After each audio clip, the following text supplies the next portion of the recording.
하늘아버지의 변화.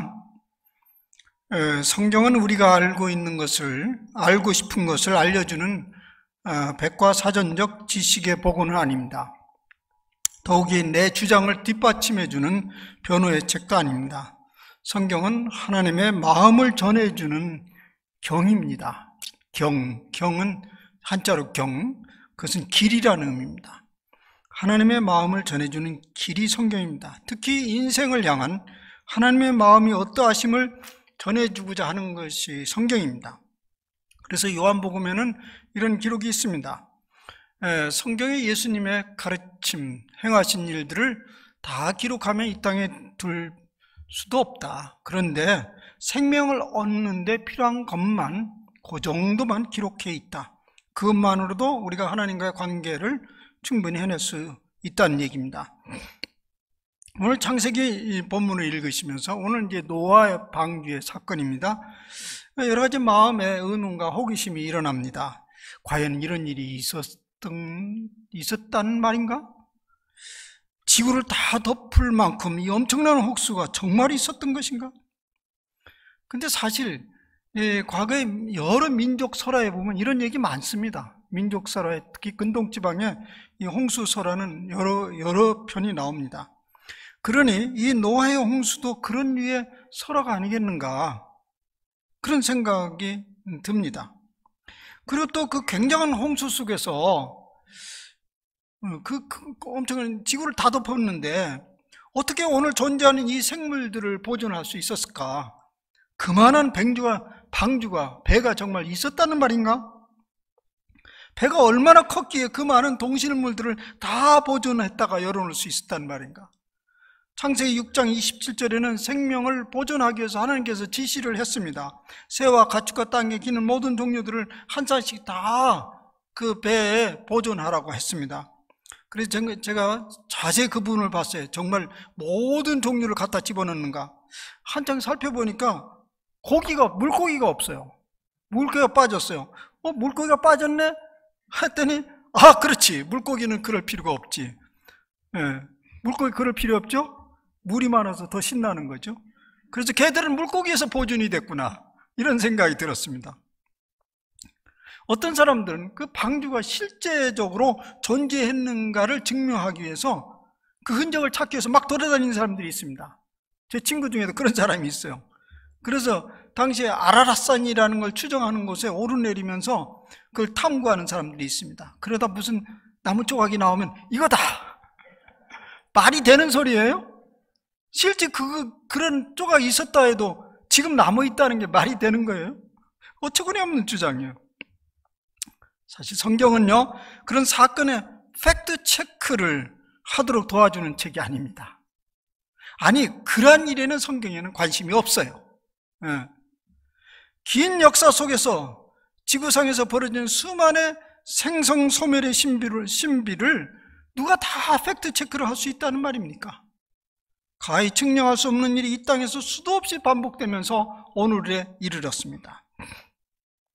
성경 말씀은 그 사건 자체를 보여주고자 하는 것이 아니고요, 그 사건 안에 나타나는 하나님의 마음을 전해주고자 하는 것입니다. 오늘 본문에서 그런 하나님의 마음을 읽어보고자 합니다. 우선 본문에 들어가기 전에 흔히 우리 주변에서 일어나고 있는 이야기를 하나 소개하겠습니다. 시어머니와 며느리 사이가 지금 매우 악화되어 가고 있었습니다. 그런데 어느 날 며느리가 용기를 내면서 시어머니에게 묻습니다. 어머니, 왜 나를 그렇게 미워하세요?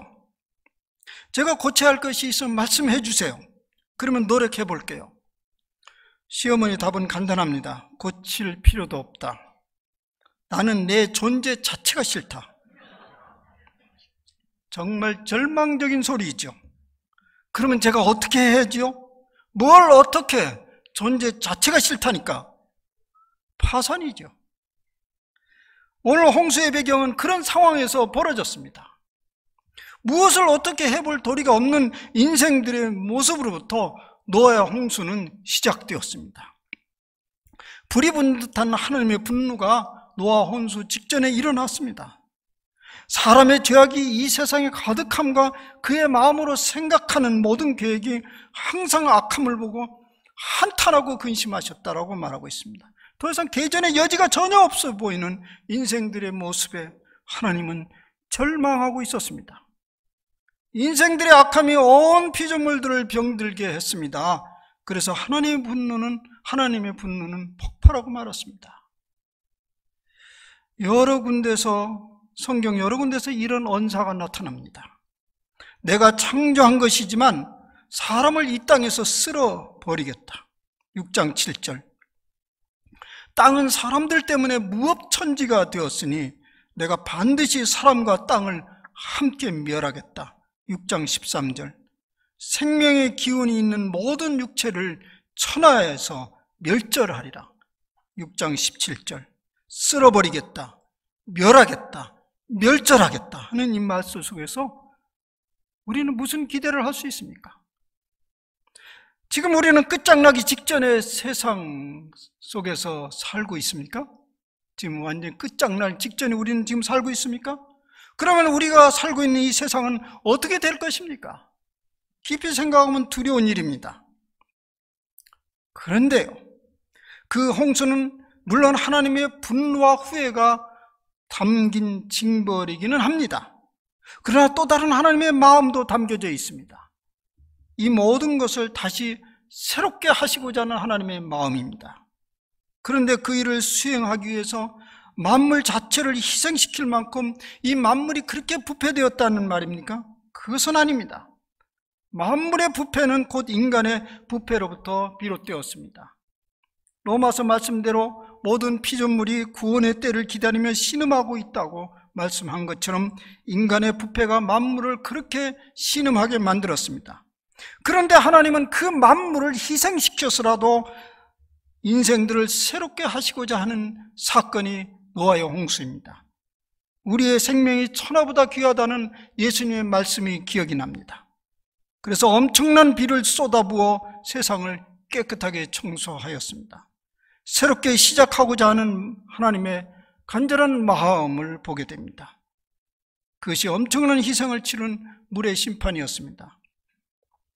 성경에서 물은 다양한 의미를 전해주고 있는데요, 두 가지만 생각하면 우선 가장 많이 상징하는 것은 생명입니다. 생명수.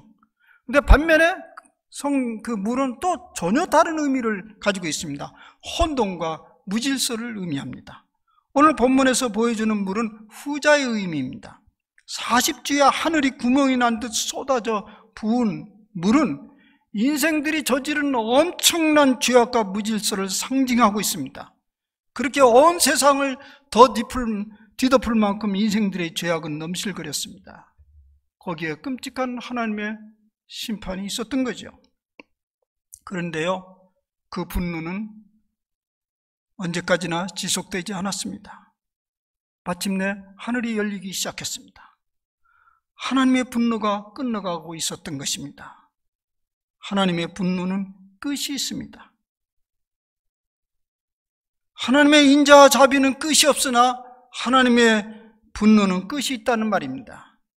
하늘이 열리고 빛이 배 안으로 들어오고 있는 것을 노아는 보고 어떻게 반응했을까요?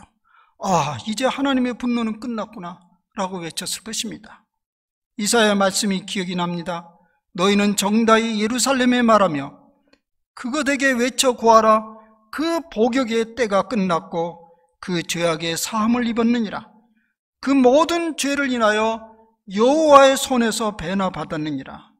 노아는 그 용서를 기뻐하며 화의 손짓으로 비둘기를 내보냈습니다. 그 비둘기는 여전히 분노의 흔적이 있음을 확인하고 다시 돌아왔습니다. 한 주간을 기다리다가 비둘기를 또다시 내보냈습니다.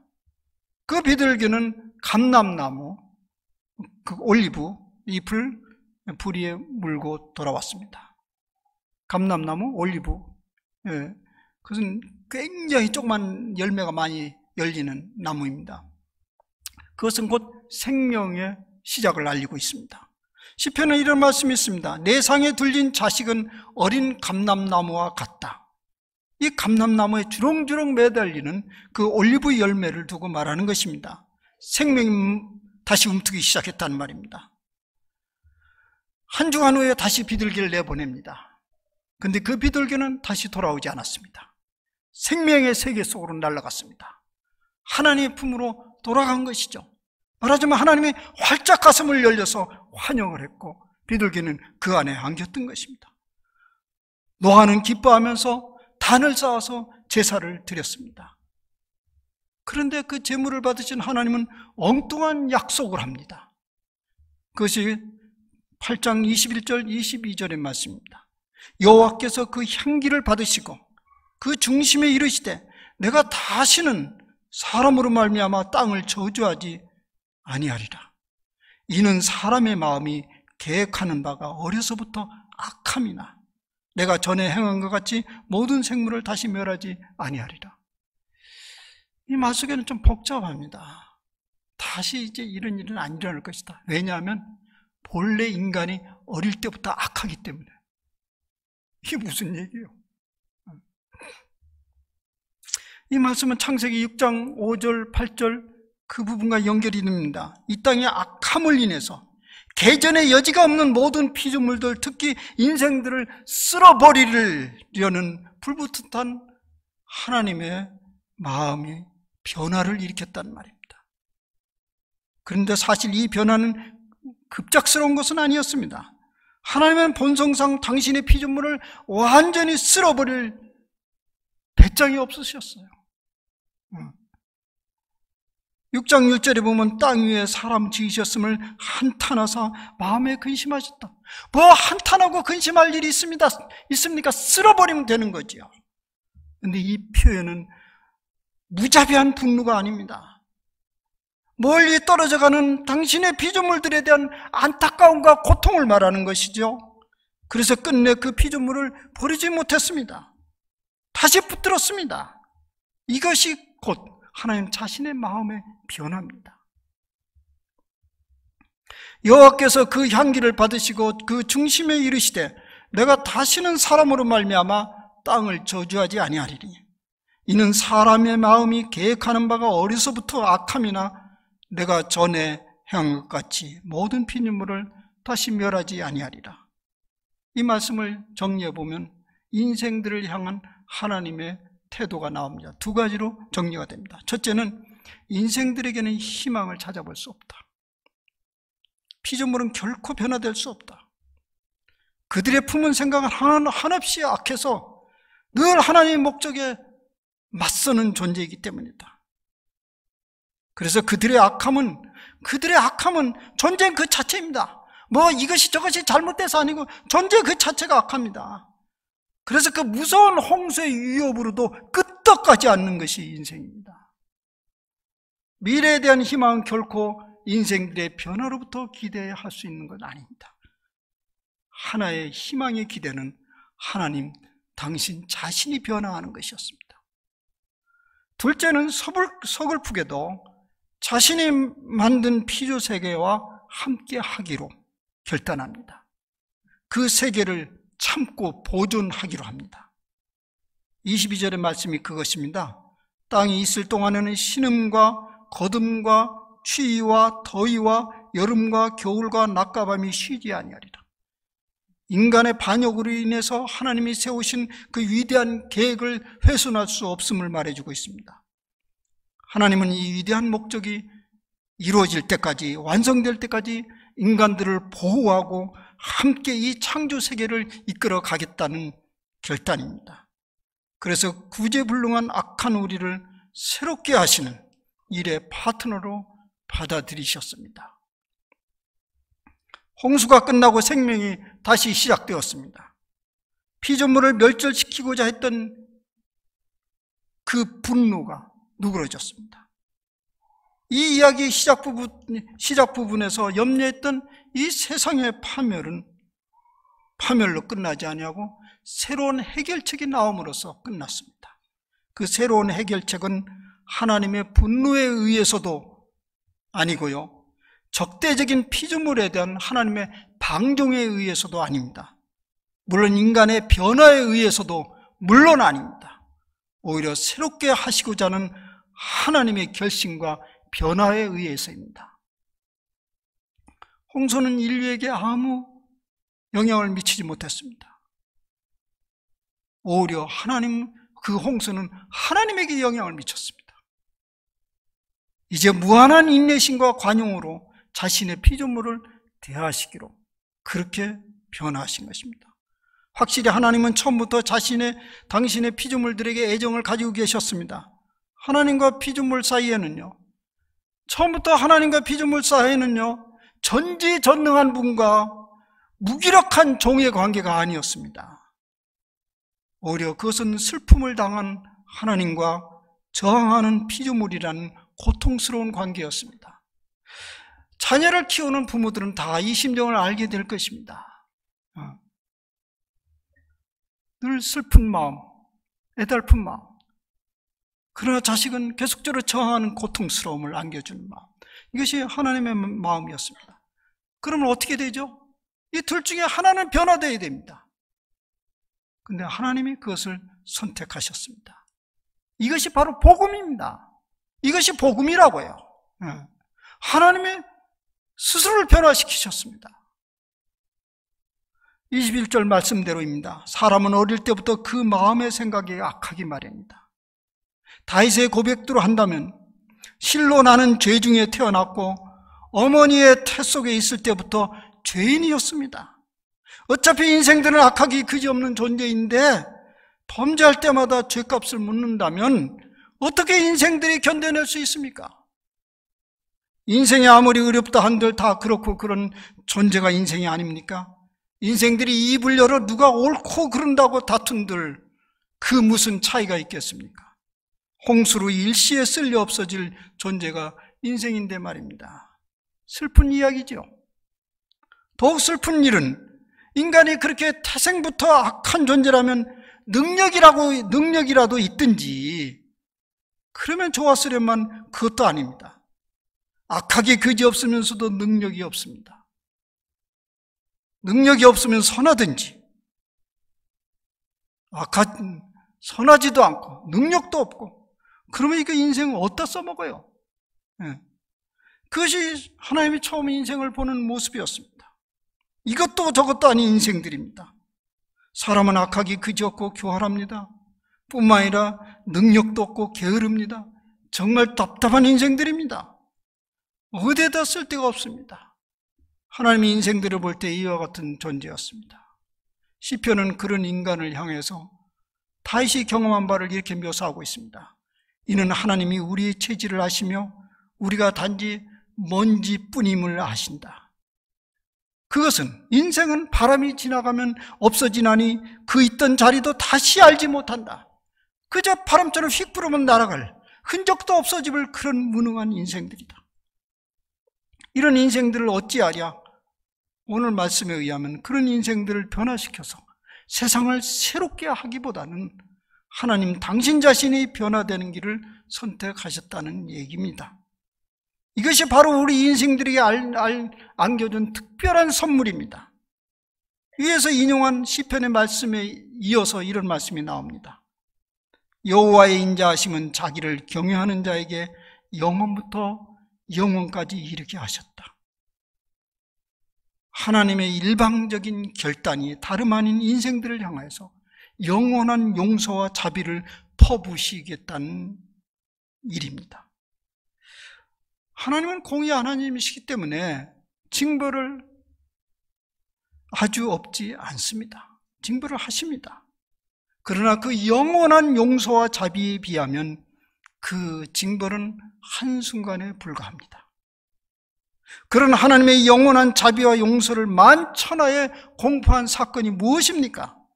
바로 예수 그리스도의 십자가의 사건이고 죽음이고 부활입니다.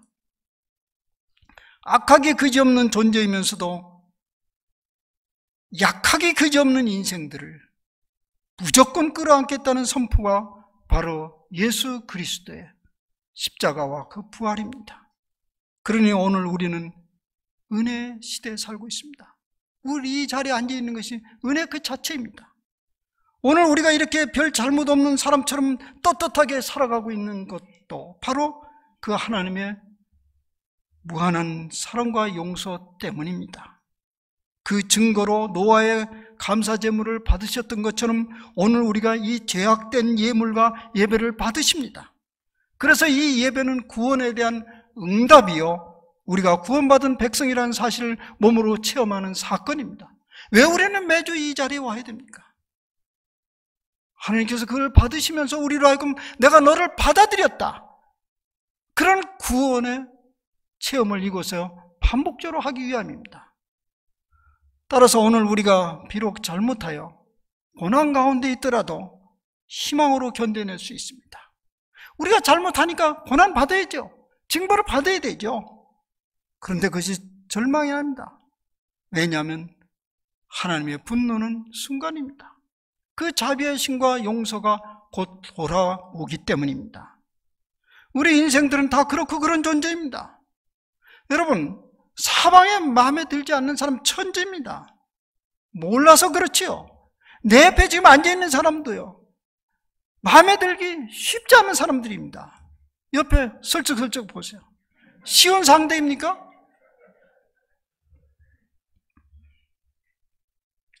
필요할 때만 만나니 그래도 괜찮아 보이죠. 지금 필요할 때만 만나니. 여러분과 저는요, 괜찮은 관계를 유지하고 있죠? 원수, 저랑 사이가 아주 안 좋은 사람만 손 들어보세요. 괜찮은 관계를 유지하고 있습니다. 왜냐하면 답이 뭐죠? 왜 여러분과 저는 지금 괜찮은 관계를 유지하고 있죠? 필요할 때만 만나기 때문입니다. 그러나 우리가 공동체에서 얼마만 함께 살다 보면요, 그곳에서 마음에 안 드는 일들이 터져 나옵니다. 그냥 존재 자체가 싫어요.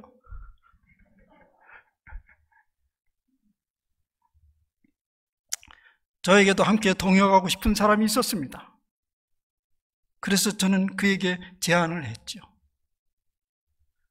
그런데 그는 이렇게 거절을 했습니다. 선생님, 저는 일생 선생님을 존경하면서 살고 싶어요.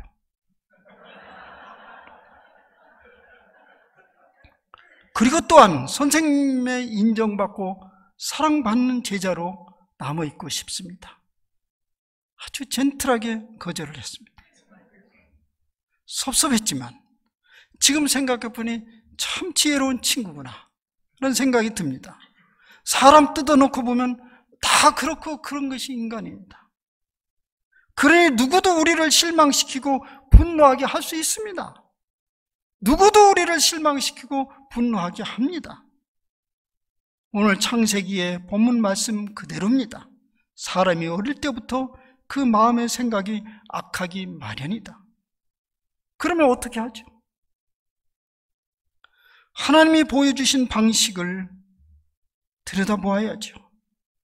인간의 악함을 인하여 다시는 그 땅에 저주하지 않겠다 하셨습니다. 다시금 너희들의 죄값을 그런 식으로 묻지 않겠다. 그 대신 하신 처사가 있습니다. 죄인을 죄인으로 인정하겠다. 그 죄인을 의인으로 바꾸려 하지 않겠다. 오히려 파격적으로 죄인을 의인으로 인정하겠다. 그리고 의인답게 살아가도록 하겠다. 이것이 하나님의 결단입니다. 그것이 율법의 원래 목표입니다. 율법이란 바로 그것이었습니다. 율법을 열심히 지키고 또 지키면 의인으로 바뀌어져 가는 게 아니라 나는 너희를 그냥 받아들이겠다. 그리고 그런 사람으로 천국 백성으로 되기를 원한다. 그래서 주신 것이 율법입니다. 처음부터 하나님은 말씀하셨습니다. 나는 너희 하나님이고 너는 내 백성이다. 그러니 너는 내 율법과 법도를 따라라.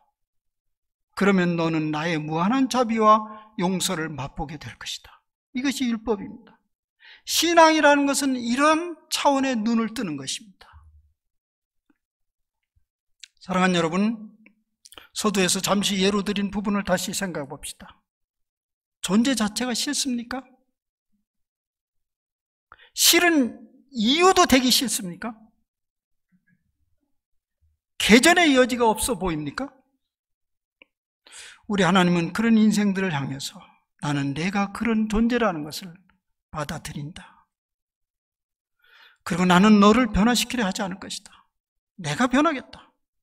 이것이 하나님의 사랑이요 복음입니다. 이 엄청난 복음을 우리는 받았습니다. 여러분 이걸 누리시기를 바랍니다. 그리고 함께 나누시기를 바랍니다. 기도합시다.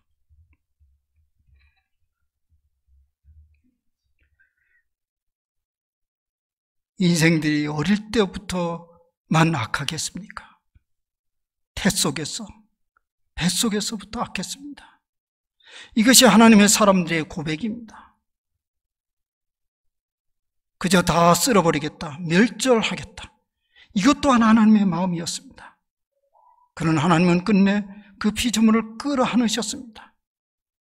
이제는 다시는 그러하지 아니하리라. 내가 너를 그대로 받아들이라. 너도 나의 그 사랑을 받아 누리라는 그 엄청난 소식을 우리 주 예수 그리스도를 통해서 우리는 전해받았습니다. 아버지, 이제 이 사실을 허탄한 소리로 듣지 않게 하옵소서. 마음 깊이 받으면서 하나님의 변함없으신 그 무한하신 자비와 사랑을 마음껏 체험하고 마음껏 누리고 마음껏 증거하며 사는 저희들의 생애가 되게 하여 주옵소서. 우리 주 예수 그리스도의 이름으로 기도하옵나이다. 아멘.